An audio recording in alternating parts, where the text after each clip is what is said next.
And on top of it, intelligence doesn't protect you from cognitive traps.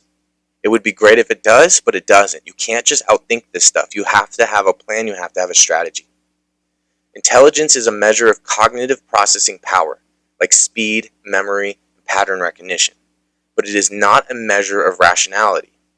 Recent research confirms that highly intelligent people are often just as susceptible to cognitive traps as others, and in some cases, their intelligence can actually amplify these mistakes. One of those ways is dysrationalia, the IQ rationality gap. Intelligence and rationality are distinct mental faculties. Intelligence tests primary measure algorithmic thinking, while rationality involves reflective thinking, the ability to monitor and override initial impulses.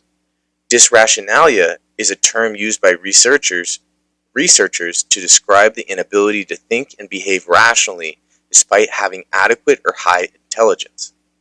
Standard IQ assessments do not evaluate the metacognitive skills required to challenge one's own belief or analyze thought processes to make sure that they are sound. Highly intelligent people often suffer from a significant bias blind spot, the ability to recognize bias in others while remaining convinced they are personally objective instead of seeing the bias in their own things. It's almost like thinking that you're above bias because you're so intelligent, when really you're just lying to yourself. You're just really good at convincing yourself you're not biased when you are, which is the blind spot. Overconfidence. Being smart often leads to overestimating the accuracy of one's own judgments. So thinking that you have it all figured out and you know what you're doing more than everyone else. Sometimes you legitimately do, but sometimes this is overconfidence and you're putting yourself in a spot where you could fail in a pretty tragic way. Resistance to training. Those with a high bias blind spot are statistically less likely to listen to peer advice or benefit from de-biasing training because we're so caught up thinking we're right, we're not open to hearing what other people have to say in ways that could help us. And that creates more problems. We're resistant to training, and training is going to help anyone in any situation, no matter how good you are at what you do. Another aspect is assumption addiction and rationalization. Intelligence can act as a double-edged sword by providing the tools to better justify flawed logic, like we kind of just talked about. Superior rationalization. Smarter individuals are often better at constructing complex arguments to defend an initial and potentially incorrect instinct rather than reconsidering it. And this can lead to assumption addiction. High performers may become attached to their initial analysis, unconsciously seeking only data that confirms their first impression while ignoring disconfirming evidence. This is kind of confirmation bias.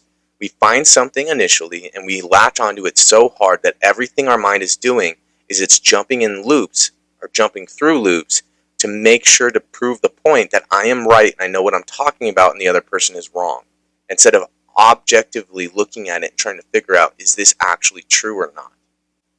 The intelligence trap under pressure. Under high pressure, the brain's biological response can neutralize intellectual advantages.